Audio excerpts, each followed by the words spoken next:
This conference will now be recorded. अद्य बुधवासरः अथवा सौम्यवासरः माघ शुद्ध प्रथमा द्वितीया च दिनांक 2 फेब्रुवारी 2022 चरक विमानस्थळ अध्याय 5 स्रोतो विमान शंखं चक्रं जलपान ददतमृतघटं चारुदौर्भिश्चतुर्भिः सूक्ष्मस्वच्छातिरुद्याशकपरिविलसन् मौलिमम्भोजनेत्रं कालाम्भोदोज्ज्वलाङ्गं कटितटविलसच्चारुपीताम्बराढ्यं वन्दे धन्वन्तरिं तं निखिलगगनप्रौढदावाग्निमीलम् प्रौढदावाग्निमीलम् ब्रह्मणो हि समारब्धा मात्रे आद्येषु पूजिताम् अस्मदाचार्यपर्यन्तां वन्दे गुरुपरम्पराम् आयुर्वेदरतं वन्दे माधवाख्यं महागुरु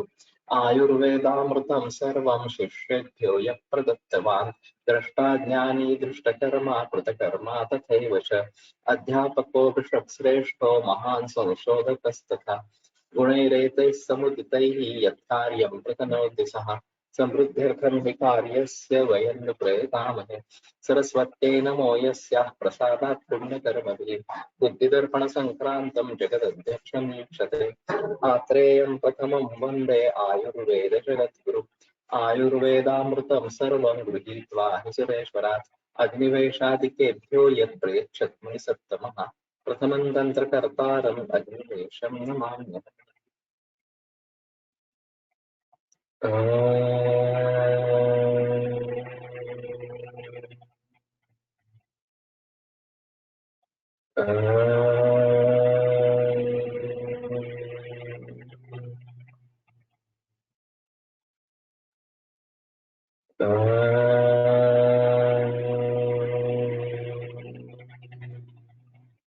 ओम शांति शांति शांति।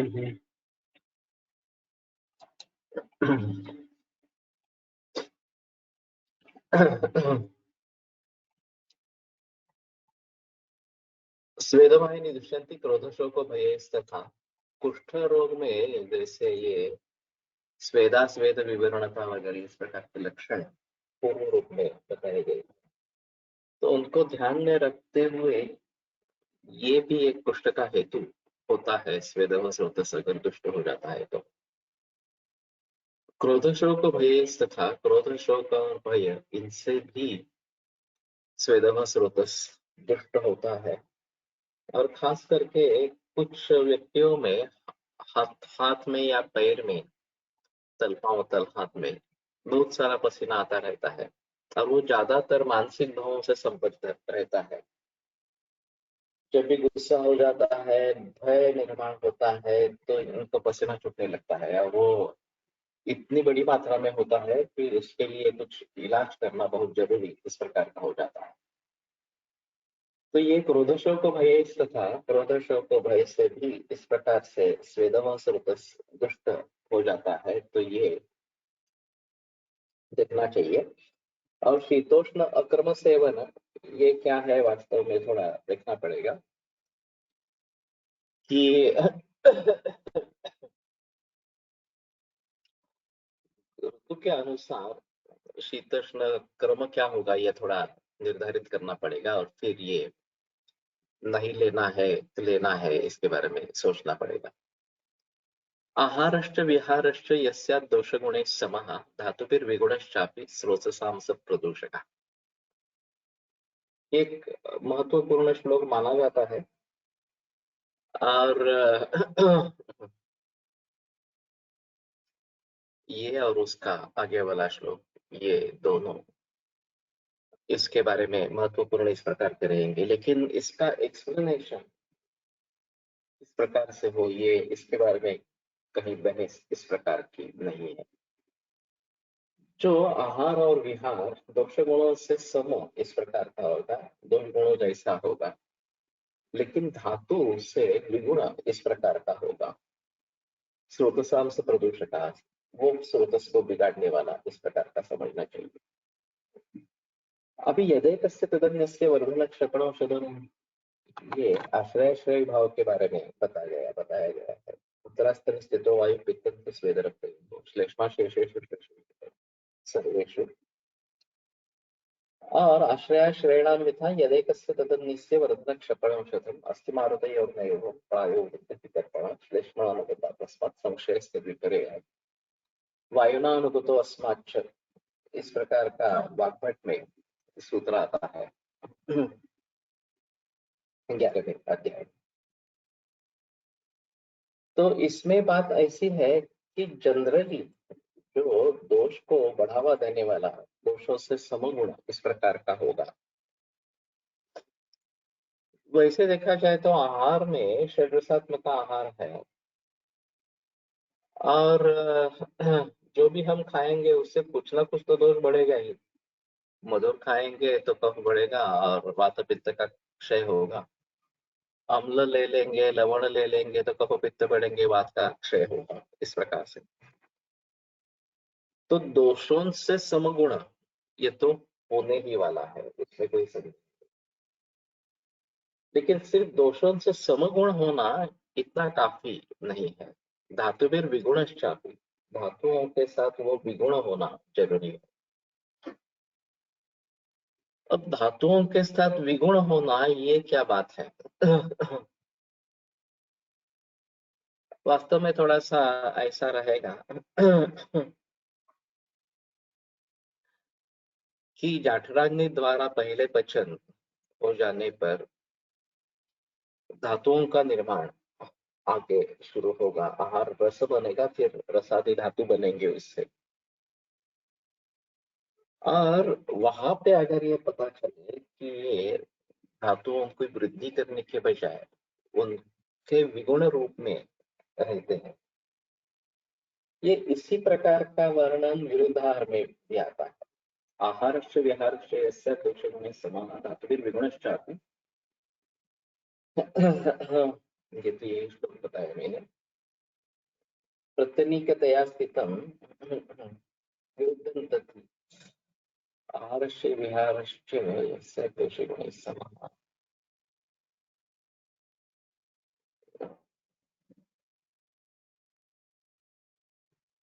यत्किंचित् दोषम् उत्क्लेश्य न निरहरति कायतः आहारघातं तत्सर्वम् अहिताय उपपद्यते।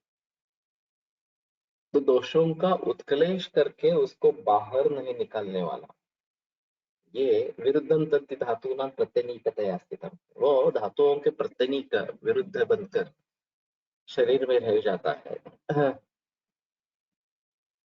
और फिर इसके जरिए काफी रोग निर्माण होता है। शांग्यान देवी सर्पदक उदाहरण एक बड़ी लिस्ट वहां पे दी गई है 26वें अध्याय में सूत्र स्थान। तो कहने का तात्पर्य अर्थ ये है कि जब धातुओं का निर्माण शुरू होगा तो ये अगर धातु की प्राकृतिक स्तर पे वृद्धि करते रहते हैं तो कोई आपत्ति इस प्रकार की नहीं है। लेकिन ये अगर धातुओं के विगुण इस प्रकार के हो जाएंगे तो वो उस स्रोतस को दुष्ट करेंगे। मतलब ये नौबत कैसे आती है और किस प्रकार के आहार विहार से आती है, ये देखना जरूरी इस प्रकार का रहेगा। इसलिए शायद ये बात बनती है कि जो पारंपरिक आहार है इसमें स्वास्थ्य मेंटेन करने का जो भी स्वस्थ वृत्त है उसके लिए अच्छा होना इस प्रकार का कुछ सामर्थ्य है। अब जब उसमें परिवर्तन आने लगता है किसी भी कारण से, तो ये बात हो सकती है कि ये दोष गुणों से सम है। क्यों? पुनः कुछ ना कुछ तो दोष गुणों के सम होना ही है। गुरु है तो कफ के समान है, लघु है तो वात के समान है वगैरह, इस प्रकार से तो होने ही वाला है। फिर भी रिजल्टेंट उसका जो रहेगा, उससे जो शरीर में भाव बनेंगे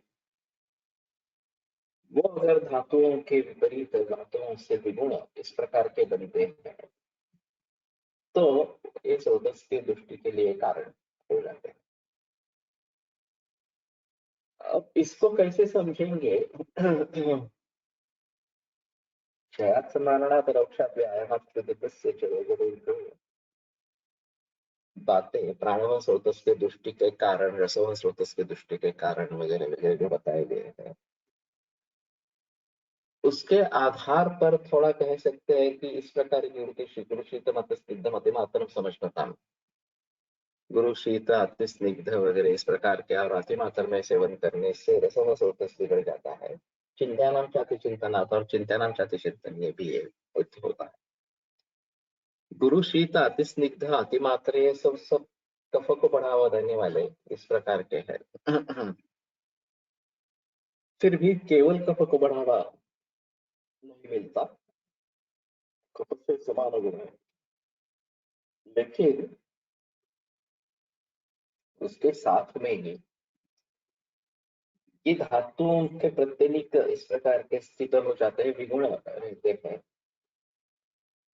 और फिर ये रोगों को निर्माण करने वाले, स्रोतस को बिगाड़ने वाले इस प्रकार के रहते हैं। तो पारंपरिक आहार से जो हमें पीढ़ियों से साथ था, उससे हम दूर चले गए। ये एक अहम मुद्दा इस प्रकार का है। और जब तक ये प्राकृतिक आहार इस प्रकार का पारंपरिक आहार ले रहे थे, तब तक समस्याएं उतनी जटिल नहीं हुई। लेकिन अभी ग्लोबलाइजेशन के जरिए विश्व भर के सभी पदार्थ सभी जगह उपलब्ध है।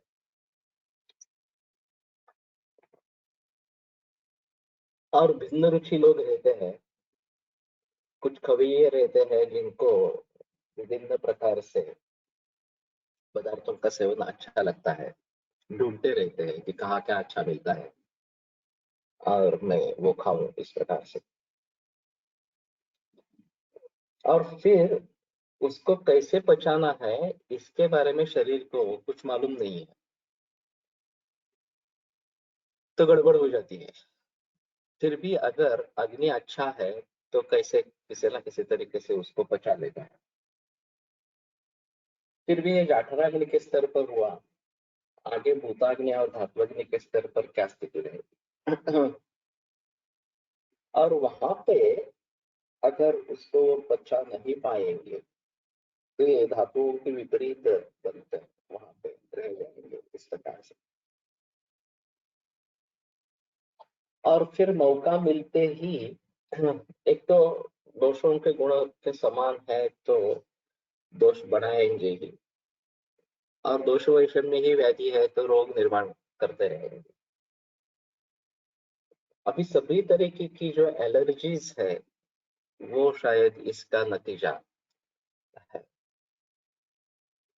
कि उसमें धातुओं में परिवर्तित हो जाना अच्छे तरीके से ये बात नहीं हो रही, और धातुओं के विपरीत बनकर वहां पे रहेंगे तो लक्षण रूप में एलर्जी क्रैश वगैरह ऐसी स्थिति आ जाएगी। और स्रोतो दृष्टि होती रहेगी। तो उससे अगर बाहर निकलना है तो धातु भी विगुण इस प्रकार का जो आहार विहार इस प्रकार का है उसको टालना जरूरी होगा। और ये समझेंगे कैसे, ये बड़ी मुसीबत वाली बात इस प्रकार की है।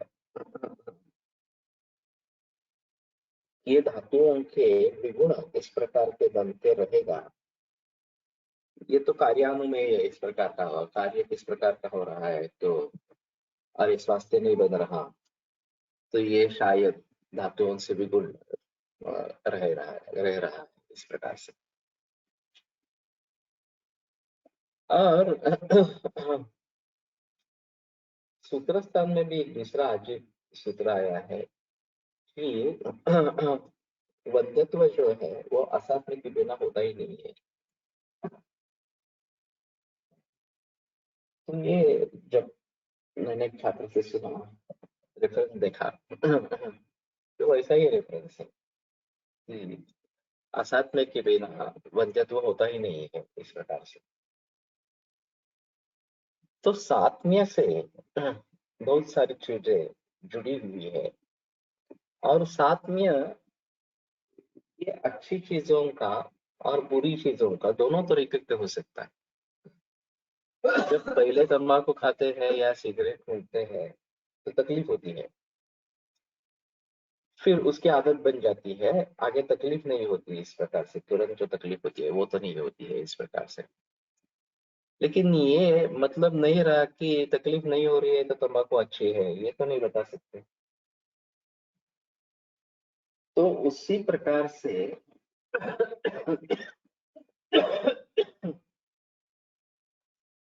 अहितकारक चीज का भी साथ में बन सकता है, और उल्टा भी हो सकता है, जो हित है वो साथ में नहीं है। दूध है, घी है और कोई इस प्रकार की अच्छी बातें हैं जिसका साथ में होना चाहिए, लेकिन वहां पे ऐसा होता है कि साथ में होता नहीं है इस प्रकार से, उससे तुरंत तकलीफ होती है तो लोग छोड़ देते हैं लेना इस प्रकार से। तो हित क्या है और अहित क्या है, ये देख लेना जरूरी होगा। अभी इन्होंने इसकी जो बात व्याख्या बनाई है हित और अहित की, वो सापेक्ष है एक तो, और टेक्निकल ज्यादा है, कि जो समधातुओं को बनाए रहेगी उसको बिगाड़ने नहीं देगी, वो समासता हित इस प्रकार का है। और जो धातु वैषम्य निर्माण करने वाली है या उसको बढ़ावा देने वाली है वो समासता अहित है। अब इसमें हिताहितत्वे पेकांत नियमोस्माद अनुष्ठितः मात्रा योग क्रियादेश कालावस्थादिभेदः ततस्ततो यतो दृष्टास्तेते भावास्तथा।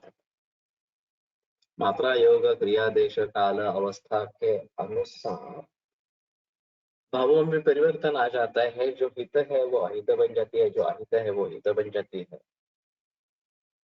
और अष्टांग संग्रह में इसके बारे में काफी बहस की गई है, काफी उदाहरण दिए गए हैं कि जो आपातता हित होना चाहिए लेकिन हित हो नहीं रहा, अनापातता अहित होना चाहिए लेकिन अहित नहीं हो रहा, हित हो रहा है इस प्रकार से। चक्षुष्टोपि हि गोधूमो तैलपक्वस्तु दृष्टिया, कि गोधूमो वैसे चक्षुष है, गेहूं जो है वो, लेकिन तैल पक्व करने से दृष्टिया है, दृष्टि का नाश करने वाला। तो पूरी ये जो चीज है, कड़बू वगैरह इस प्रकार के जो तेल में तले हुए इस प्रकार के पदार्थ रहेंगे गेहूं से बने, वे दृष्टि के लिए अच्छे नहीं है। वैसे गोधूम अच्छा है लेकिन तली हुई इस प्रकार की चीजें अच्छी नहीं है। तो ये हित का अहित कैसे कन्वर्ट हो जाता है और अहित का हित कैसे बन सकता है, ये देखना पड़ेगा और सोच समझ कर निर्णय करना पड़ेगा। तो मेरा सुझाव है ज्यादा से ज्यादा परंपरा से चले, ये ज्यादा बेहतर इस प्रकार का है, लेकिन परंपराओं में भी गलतियां घुस सकती है, गलत परंपराएं रूढ़ हो सकती है। तो उनको भली भांति देखना है कि ये परंपरा अच्छी है नहीं है, और फिर उसको स्वीकृत करना है नहीं करना है इस प्रकार। अभी टीवी में काफी खाना खजाना वगैरह इस प्रकार के प्रोग्राम रहते हैं, और नए नए इस प्रकार से पदार्थ बताते रहते हैं इस प्रकार से। पूर्वी ग्रामीण भागात लहान मुलं खूप रडत असतील तर अफू बाजरीच्या दाण्याच्या प्रमाणात देत असत, त्याचा काय परिणाम होत असा, अभी भी प्रचलन में है ये बेबसी है। उनको काम पे जाना है, बच्चा बहुत छोटा है, और वो उनके पीछे पड़े रहेगा, उन्हें काम नहीं करने करने देगा, और काम नहीं करेंगे तो पैसा नहीं मिलेगा, पैसा नहीं मिलेगा तो परवरिश नहीं हो सकती। इसलिए बच्चों को सुलाने के लिए इस प्रकार के अफीम देते थे ताकि वो रोए नहीं, सो जाए। और फिर शाम को जब वापस आएंगे तो उसको खाना वगैरह खिलाएंगे, उसके साथ खेलेंगे। तो ये अच्छा तरीका नहीं है, इस प्रकार से अफीम देना ये अच्छा नहीं है। तो इसमें ऐसा होगा कि मूल रूप से आर्थिक स्तर उसका कैसे अच्छा हो जाए, बढ़ जाए। अभी भारत में कहते हैं कि केवल 100 लोगों के पास 55 करोड़ लोगों की संपत्ति इकट्ठा है। इतना आर्थिक वैषम्य भारत में है। तो ऐसी स्थिति में अगर आप रोजी रोटी कमा नहीं सकते हैं तो बड़ी बात हो जाती है। और फिर इस प्रकार के कुछ तरीके ढूंढे जाते हैं। तो ये अच्छा नहीं है, इसमें कोई संदेह की बात नहीं है। और ये छोड़ना ही चाहिए। तो अभी एक बड़ा इस प्रकार का प्रयोग होना चाहिए कि पारंपरिक आहार क्या है और उसको प्रचलन में कैसे लाएंगे। मैंने आयुर्वेदीय छात्रों के लिए पाककृति की स्पर्धा इस प्रकार से डिक्लेयर करना, और ग्रंथों में जो पाककृतियां दी गई है, निरंतर रत्नाकर में है या फिर क्षेम कुतूहलम में, भोजन कुतूहलम में है, तो उनको पुनरुज्जीवित करने की कोशिश करें। इसमें उसके गुणधर्म भी दिए गए हैं, सिर्फ पाककृति दी गई है ऐसा नहीं है, और उनके गुणकर्म भी उसमें दिए गए हैं। तो उसके आधार पर किसको देना है, किसको नहीं देना है, इसके बारे में जरूर सोच सकते हैं। और जो अभी परंपराओं में घुस गए हैं इस प्रकार से, जो अच्छे नहीं है, अभी तक इस प्रकार के हैं, उनके बारे में लोगों को जागरूक बनाना कि नहीं ये अच्छा नहीं है, आप ये मत कीजिए।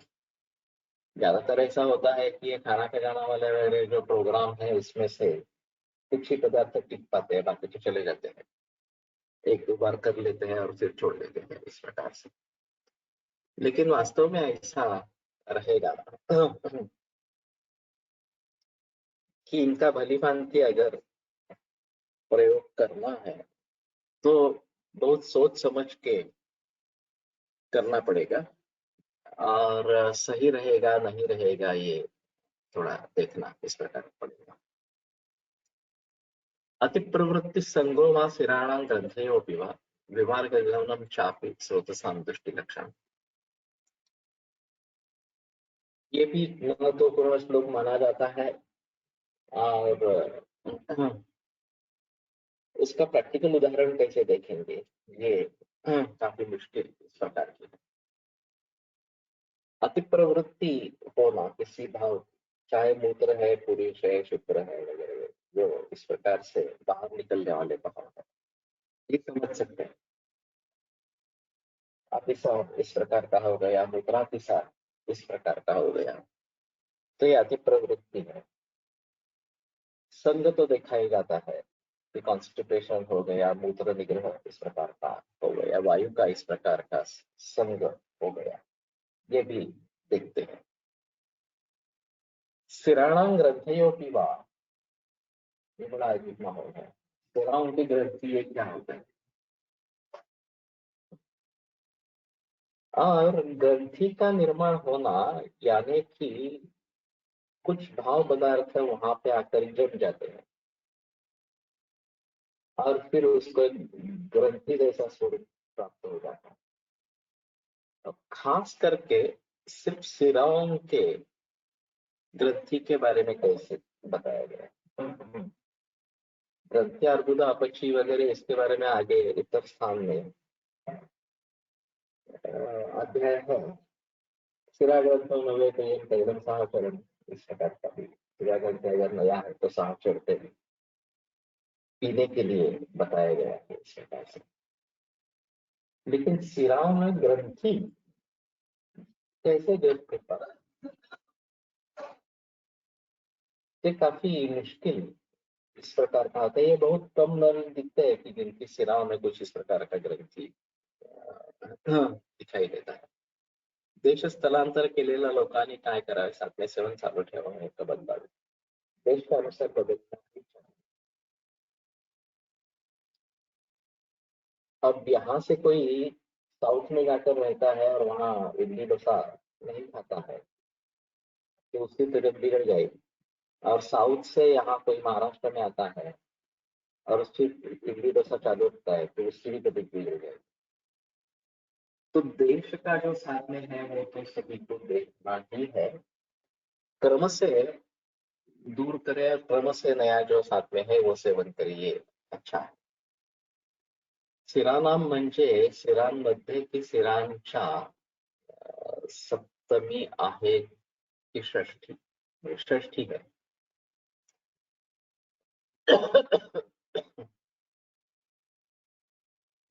तो सिरांच्या गाठी इस प्रकार का होगा.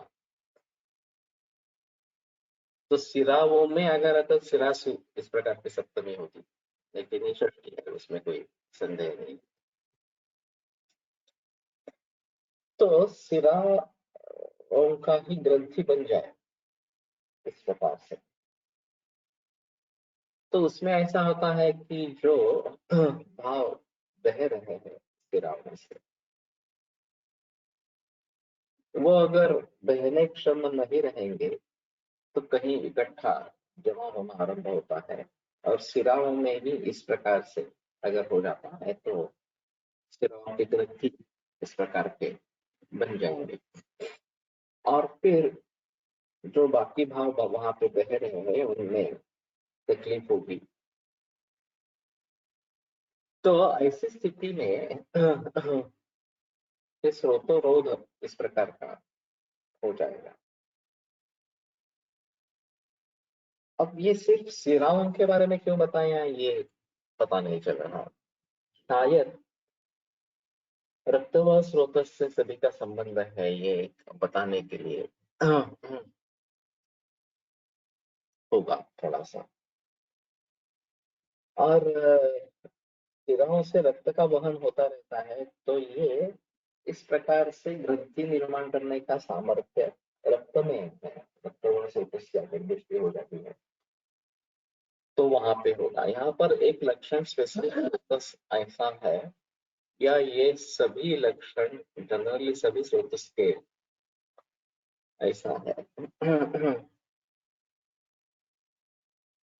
ऐसा कहते हैं कि जो जहाँ पे लागू हो सकता है अतिप्रवृत्ति संघ, ये हम मूत्र पुरुष शुक्र के बारे में सोच सकते हैं, मांस के बारे में या मेद के बारे में ऐसा तो नहीं सोच सकते कि ये अतिप्रवृत्ति संघ इस प्रकार ये लक्षण दिखाई देगा. तो जहाँ जो संभव है वहां अगर वो दिख रहा है तो वो स्रोत की दृष्टि का लक्षण ऐसे समझे. तो स्रोतसाचा पर्याय म्हणून सिरा शब्द आला असा नहीं कह सकते. हो सकता है कि पर्याय के नाम के रूप में भी ये बताया गया है.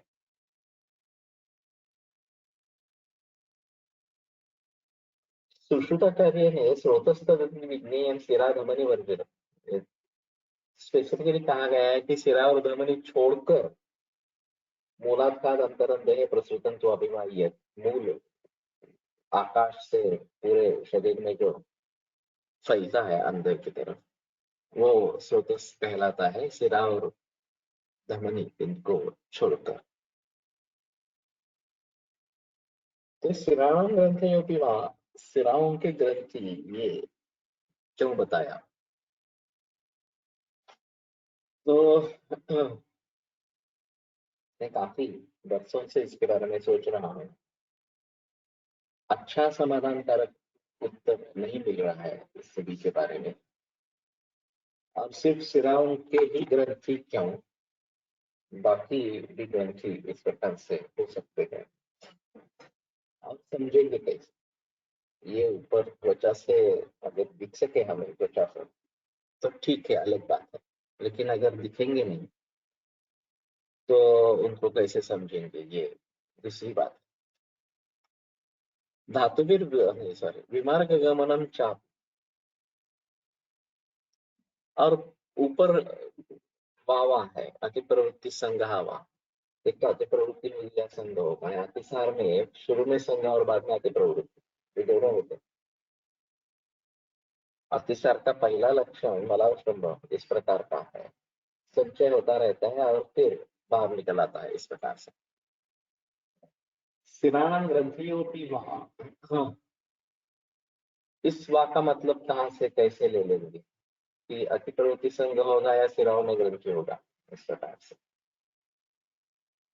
ये भी हो सकता है, वो भी हो सकता है, इस प्रकार से यहाँ पे वा का मतलब रहेगा।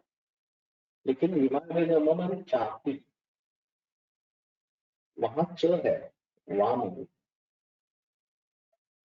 और विमार्ग गमन भी, तो विमार्ग गमन होता ही है, ऐसा कहना। मैं थर्ड ईयर में था, हमारा बेड साइड क्लिनिक चल रहा था, योगो जोशी सर क्लिनिक ले रहे थे, और मैंने ये श्लोक पूछा थी प्रवृत्ति सब लोगों, तो मैंने विमार्ग गमन वापी ऐसा बताया, तो बहुत क्रुद्ध हो गए कि बोले वापी नहीं है, चापी है। तो मैंने कहा हाँ, लेकिन एक पाड़वे भी है वहां पे वापी, इस प्रकार गलत है, बोले चापी है, इस प्रकार से। और हर स्रोतस दृष्टि में विमार्ग गमन होता ही है, ऐसा उनका कहना था। ये मामा गोखले का मत था, स्पष्टीकरण तो मिला नहीं मुझे कि विमार्ग गमन होता है यानी कि क्या होता है, इस प्रकार से। वैसे देखा जाए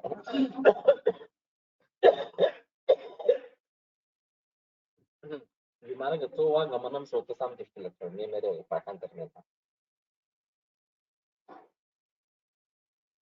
अब बात ये है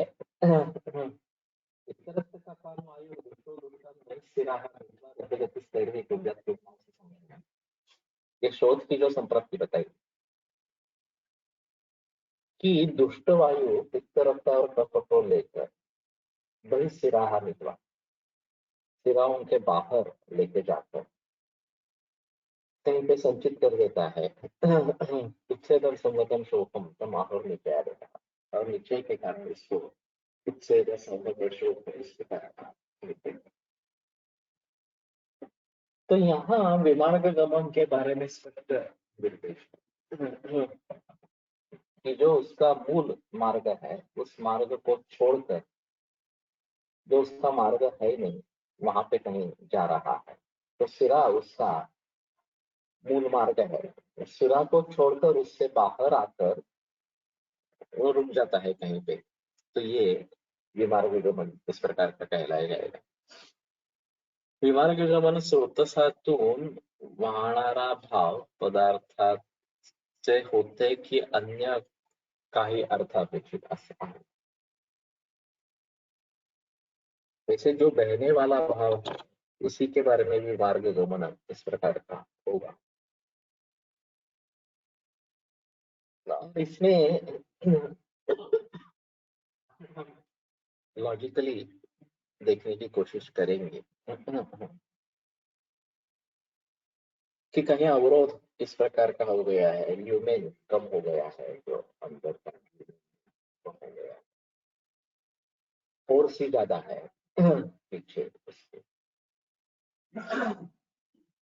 और ये परमियाबिलिटी है, ये जो स्रोत में बताया गया है, मिट्टी उसकी पतली हो गई है, तो वो अंदर से जो प्रवाह बह रहा है उसको बाहर निकालने के लिए कोशिश करें।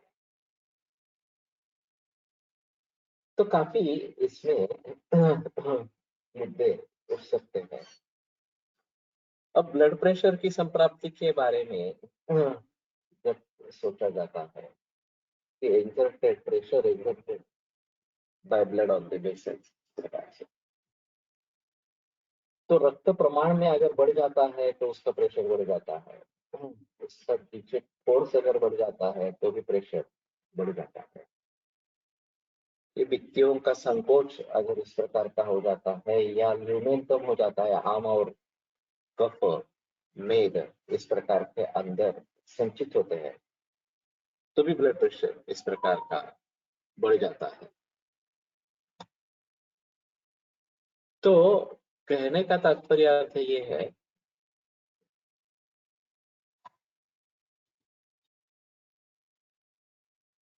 मांसगत मेदोगत वात मांसमेदोगत ग्रंथितोदाढ्यान कर्कशान भ्रमम गुरुवंगंचा तिसृक्स्तंभम मुष्टिदंड हतोहमम। ग्रंथी आहे ती मांसमेदो व स्रोतसशी संबंधित आहे, त्यामुळे शिराणा ग्रंथामध्ये शिरा म्हणजे स्रोतस गृहीत धरावे असे वाटते।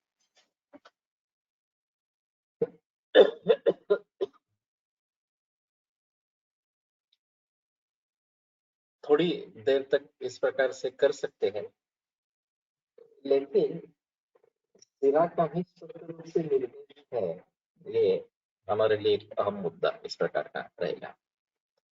और ये मांसमेदोगत वात के बारे में बताया गया है, ग्रंथितोदाढ्यान इस प्रकार से कर्कशान भ्रमम। तो ये शायद मांस और मेद को लेकर इस प्रकार की ग्रंथि निर्माण वायु करता है, इसलिए ये वहां पे बताया गया।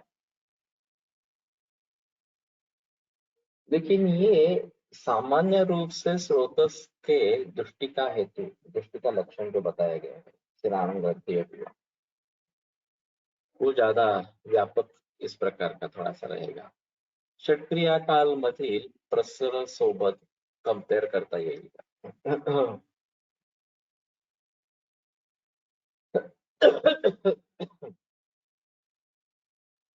इसमें ऐसा है, संख्यांच प्रकोपंच प्रसरण स्थान संशय, ये जो मुद्दे बताए गए हैं क्रम से,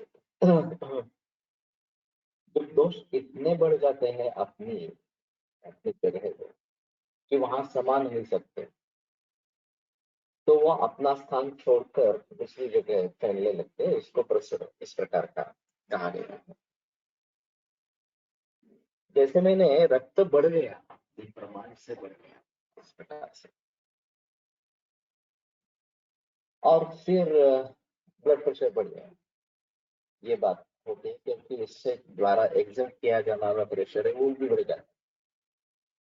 रक्तपित्त की संप्राप्ति में तस्योष्मणा द्रवो धातु धातोः धातोः प्रसिच्यते शुद्धस्तेन समृद्धिं भूयस्तदधिगच्छति, यही बात बताई। तो इसकी उष्मा से धातुओं के द्रव रूपांश पिघल कर रक्त में आ जाते हैं और फिर रक्त की वृद्धि होती है, ऐसा बताते हैं।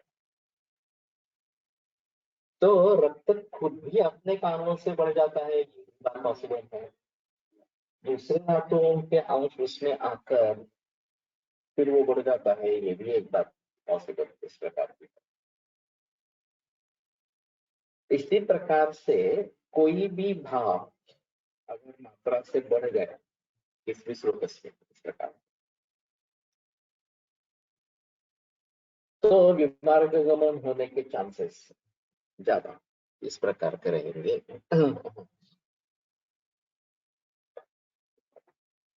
और इनके कहने पर, मामा वगैरह के कहने पर विमार्ग गमन तो होता ही रहेगा, क्योंकि चापी पाठ है, ऐसा उनका कहना था। मलस्य मूत्रमार्ग गमन असे खाली टिकेट दिले आहे, त्याबद्दल काय सांग? ये बहुत रेयर केसेस है, होते हैं, साइनस लग जाता है और फिर मल मूत्र मार्ग से आना लगता है इस प्रकार से। अगर फिस्टुला बन जाता है ब्लैडर और रेक्टम के बीच, तो वहां से लेकर वो रेक्टम से ब्लैडर में आ जाता है, मूत्र से बाहर निकलने लगता है। तो ये मरीज दिखाई देते हैं, ऐसा नहीं है नहीं दिखाई देते, लेकिन ये बहुत ही रेयर इस प्रकार का है। मैंने एक केस पुनर्वस में देखी थी काफी बरस हुए, उसमें यूटेरस, ब्लैडर और रिक्टम, इन तीनों में नाड़ीव्रण बन गया।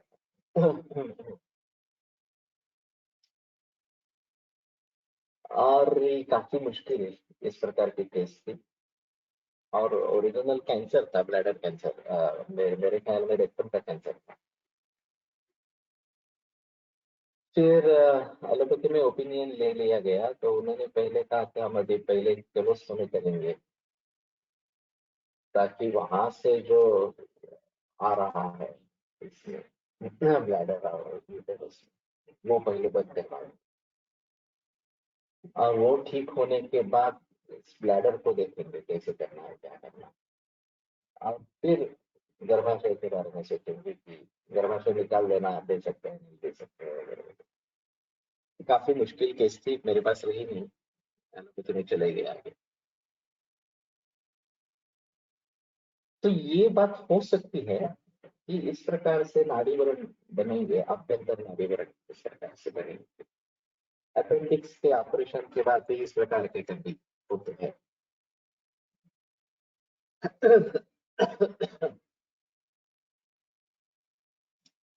लेकिन मैं समझता हूँ विमार गमन चापी, ये इस प्रकार का विमार गमन ज्यादा नहीं दिखाई देता। दूसरे किसी तरीके से विमार गमन होता रहेगा, उसको भली भांति देखकर उसको कैसे ट्रीट करना है, ये बात रहेगी। अब बगंदर की जो चिकित्सा ये है, स्वयं की वीडियो हो, त्रिफला वीडियो हो, वो इस अवस्था में प्रयोग में लाई जा सकती है। मैंने कोशिश भी की है इस प्रकार से। और ये शायद अगर हम सोचते हैं कि विवाह गमन सभी स्रोतों दृष्टि में होता ही है, तो उसको बड़े पैमाने पर प्रयोग में ला सकते हैं, ये एक बात हो सकती है। अब जो कैंसर में मेटास्टेसिस होता है, ये भी एक तरीके से बीमार गमन ही है। उसका जो ओरिजिनल अवयव है, जहां से ये कैंसर, जहां पे ये कैंसर बढ़ गया है इस प्रकार से, वहां से कैंसर सेल निकलकर वो इतना बढ़ जाता है कि वहां समा नहीं जाता, तो वहां से सेल माइग्रेट होने लगते हैं। और फिर ये लंग मेटास्टेसिस या स्केलेटल मेटास्टेसिस, ब्रेन मेटास्टेसिस इस प्रकार के दिखते हैं। तो कैंसर जैसे विकार में ये काफी बड़े पैमाने पर विमान निगमन इस प्रकार का दिखता है कि दूसरे कहीं जाकर ये कैंसर सेल अपना डेरा जमा लेते हैं वहां पे। और काफी मुश्किल इस प्रकार का होता रहता है। अब इनका हिस्टोपैथोलॉजिकल प्रूफ जब आता है,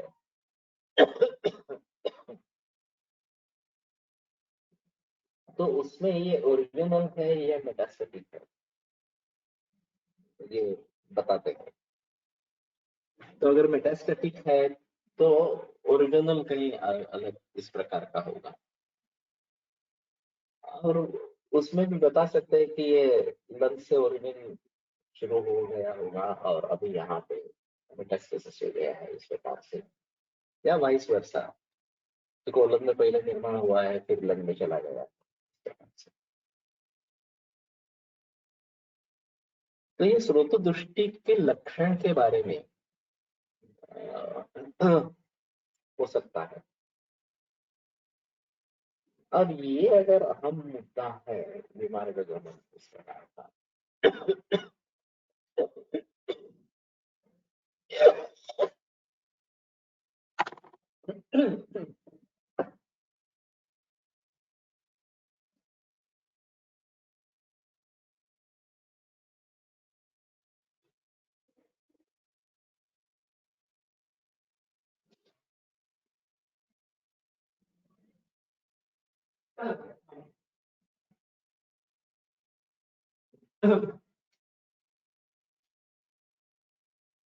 तो शायद जहां जहां मेटास्टेसिस इस प्रकार से हुआ है, वहां हम बगंदर की चिकित्सा कर सकते हैं। ये अभी मेरे मन में आया। कि बीमार का गमन है, ये देखते हुए हम सोच सकते हैं कि उसमें बगंदर की चिकित्सा को सामने रखेंगे. फिस्टुला निर्माण होऊन विहारगमन अपेक्षित आहे की सारपित्त विभाजन झाल्यावर सर्व पित्त काही भाग मूत्रवाह स्रोतसात जाण्याऐवजी पुरीशवाह स्रोतसात जायला लागला किंवा घनकिट्ट परमाणू मूत्रवाह स्रोतसात जायला लागले. फिस्टुला सारखी कंडिशन उत्पन्न होण्यासाठी स्रोतदृष्टी शिवाय आघात, पाक एक्सेट्रा अन्य कारणे करतात. ये थोड़ा मुश्किल है कि जिसका जो वहन करता है वो वही भाव उसी को वहन करता रहता है. ये आगे एक सूत्र आया है.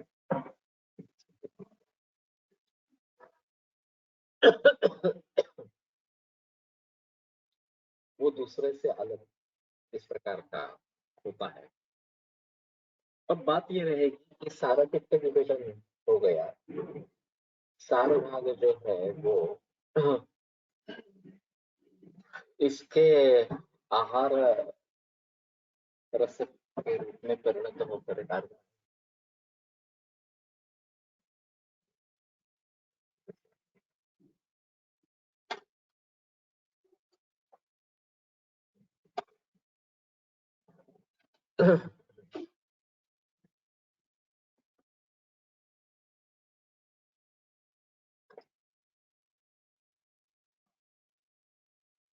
अब ये भाव गलती से दूसरे के ही स्रोतस में चला गया.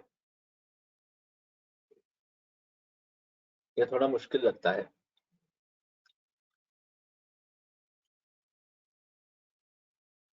जब एक टैग बन जाता है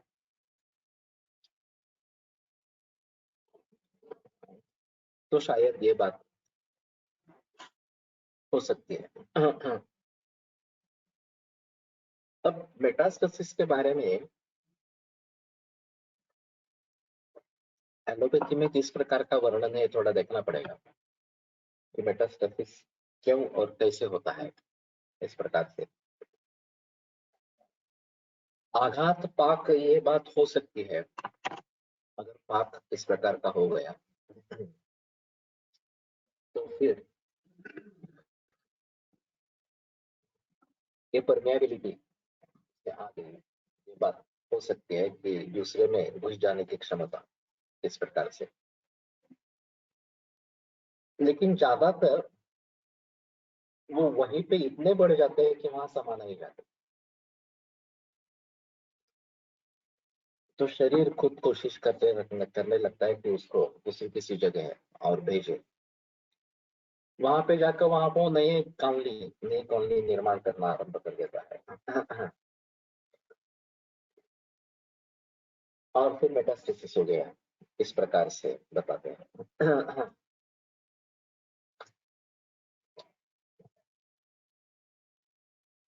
तो ये चैनल कैसे बनता है ये एक थोड़ा सा देखना पड़ेगा. एंजियोजेनेसिस ये भी एक बात कैंसर के बारे में बताई जाती है कि कैंसर ट्यूमर खुद अपने लिए ब्लड सर्कुलेशन बना लेता है जो उपलब्ध वहां पे सिरा जो है उनको आकृष्ट करके खुद के लिए ये बना लेता है, सर्कुलेशन बना लेता है. तो जिंदा रह पाता है और बढ़ता रहता है इस प्रकार से.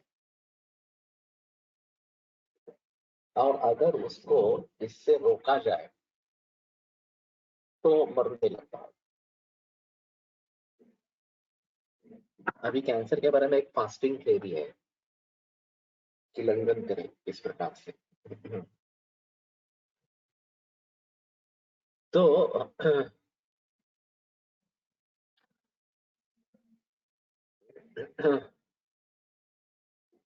फास्टिंग होने के जरिए स्टार्वेशन होने लगता है. स्टार्वेशन होने लगता है तो एंजियोजेनेसिस वगैरह इस प्रकार की बात नहीं होती. आप महाभूत दृष्टी बघादार होण्यासाठी एक महत्वाचे कारण आहे असे दातार शास्त्री सांगतात. ठीक है, इसके बारे में जरूर सोचेंगे. फिस्टुला हे मेकॅनिकल अनाटॉमिकल विकृती वाटते. ती स्रोतदृष्टीमध्ये घेता येईल का? ले तो सकते ही है, उसमें कोई प्रॉब्लम नहीं है. अब ये जो मुद्दा है कि फिजियोलॉजिकल लेवल पर क्या है और एनाटॉमिकल लेवल पर क्या है. वैसे देखा जाए तो दोषो वैषम्य ही रोग है, ये जो हम कहते हैं, ये फिजियोलॉजिकल लेवल पर हम बता सकते हैं. लेकिन जब एनाटॉमिकल विकृति बन जाती है तो ये काफी मुश्किल मामला हो जाता है. तो इसका मतलब ये रहेगा कि कोई घटना नहीं, अभी अनाउंस होते से तो ये सब यार पार करके जो आहार रस और उसके आगे धातु जो बनेंगे उसके साथ उन सभी में निर्माण ही इस प्रकार का होने लगता है धातुओं का कि जो विकृत ऐसा है. और फिर ऐसे ही विकृत भावों को निर्माण करने की प्रक्रिया चालू हो जाती है. तो ये ट्यूमर वगैरह इस प्रकार से एस्टैब्लिश हो जाते हैं.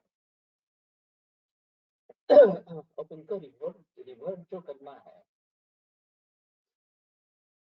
तो स्वभाव ब्रह्मवाद के अनुसार कामी हम अगर टालेंगे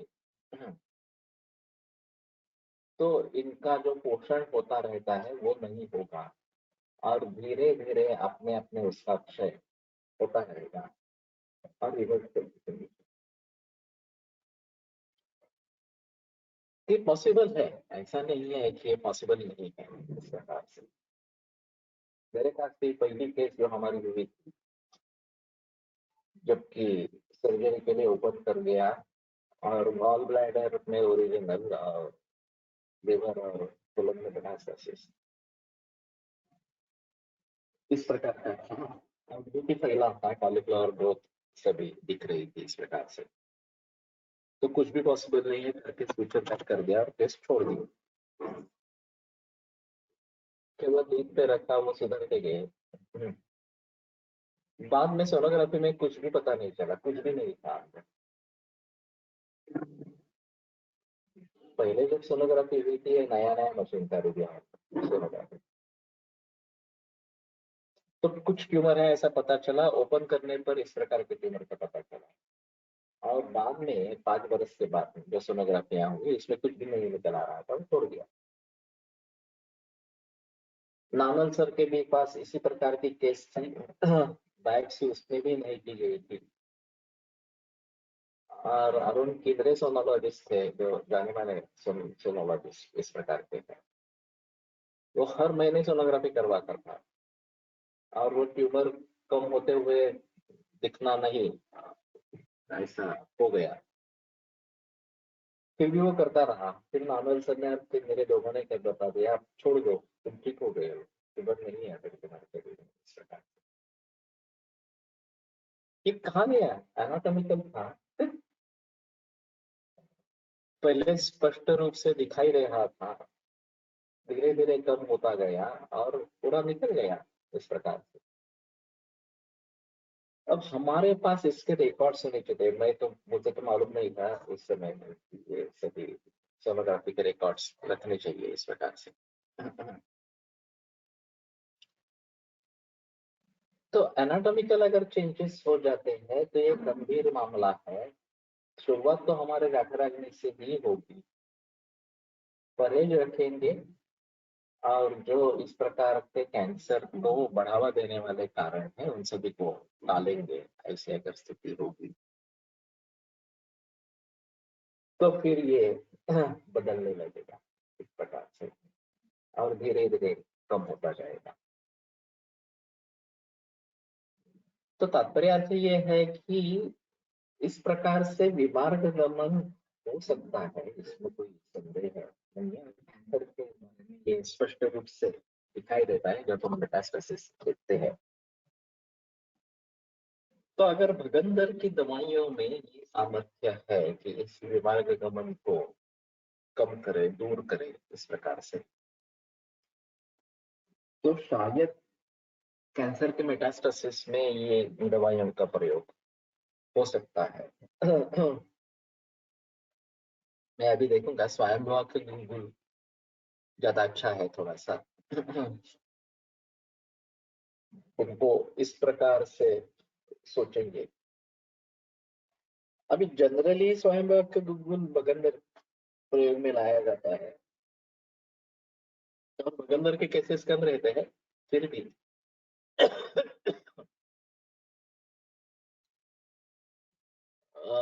इसके बारे में सोचेंगे। मंडेच्या ऑडिओ मध्ये भात करताना वरचा पाणी काढायला सांगितले आहे, त्यामुळे त्यामागे विचार कसा आणि दाल बनवताना पाणी काढावे का? काही लोक म्हणतात दाल वरच्या पाण्यात युरिक ऍसिड असते व ते काढले पाहिजे। अगर यूरिक एसिड डाला हो, यूरिया डाला हो तो आएगा, नहीं तो नहीं आएगा। पहले धो तो लेते हैं दाल या चावल दोनों, लेकिन चावल के बारे में ऐसा बताते हैं कि जब वे पकने लगता है तो ऊपर वाला पानी सुधोता प्रसुता स्वेदना संतप्त शोधन लघु, ये बात बताइए। सुधोत प्रसुत, प्रसुत जो है वो उसमें से पेया निकाली गई है इस प्रकार से, तो वो पेय भी हल्की रहती है और चावल भी हल्का हो जाता है। और ये कोकण में काफी प्रचलन में था कि सुबह सिर्फ पेया पी लेते थे और फिर दोपहर में आकर चावल खाते थे इस प्रकार से। वैसे दाल का पानी इस प्रकार से पक जाने के बाद नहीं निकालते हैं, पहले धो लेते हैं तो उसमें पानी निकाल देते हैं। लेकिन ये अशुद्धियां उसमें नहीं हो। और अगर कोई केमिकल्स का प्रयोग किया गया हो ऊपर से, जैसे चावल के बारे में अभी बोरिक एसिड लगाते रहते हैं, तो ये भी अच्छा नहीं है। एरंडी का तेल इस प्रकार से लगा सकते हैं, ऐसा है। या फिर सेंधा नमक वगैरह इस प्रकार से डालते हैं। एओर्टिक एन्युरिज्मला विमार्गगमन म्हणता येईल का? कह सकते हैं। एन्युरिज्म में एक शैथिल्य है, जो वहन करने की क्षमता है वो उसकी कम हो जाती है, इलास्टिसिटी कम हो जाती है। और फिर ये भाव का वहन जो होना है वो नहीं ठीक तरीके से होता।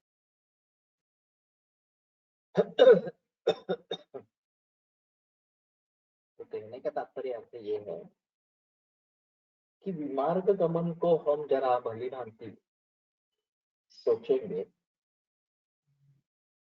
अब विशिष्ट धातुओं के विमार्ग गमन के बारे में अगर विशिष्ट इस प्रकार के योग बता सकते हैं तो ज्यादा अच्छा इस प्रकार का रहेगा। और थोड़ा गहराई में जाकर किन किन प्रकारों के कैंसर के मरीजों में विमार्ग गमन इस प्रकार से होता रहता है, मेटास्टेसिस होता रहता है। दाल बनवताना त्याचा वर आलेला फेस काढायला सांगितला आहे। हाँ, हो सकता है, लेकिन सिर्फ फेन ही निकालना है क्या? अभी मालूम कुकर में कैसे निकालेंगे? नहीं, कुकर तो अलग चीज है। हम पारंपरिक तरीके से अगर बनाते हैं तो ज्यादा बेहतर होगा इस प्रकार के।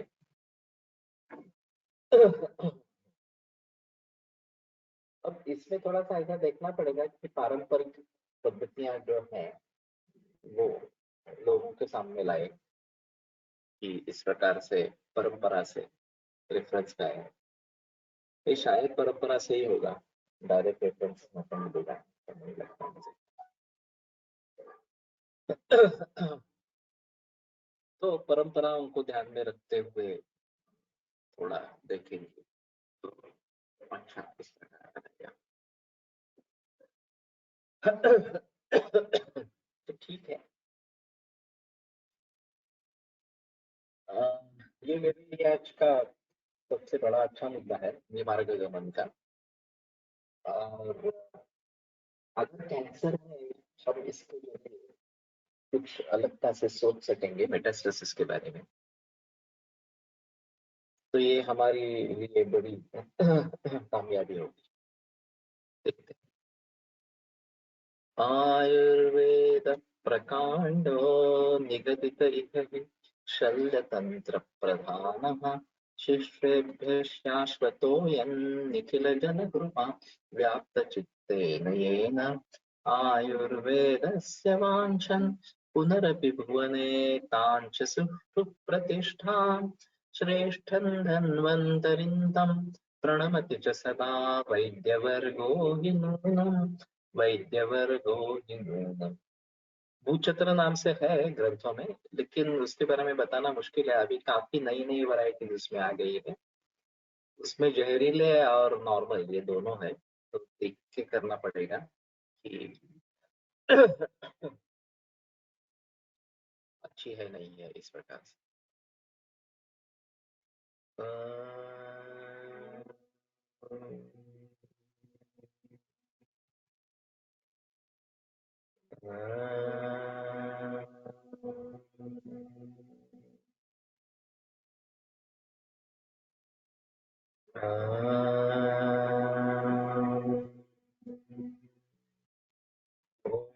शांति शांति शांति।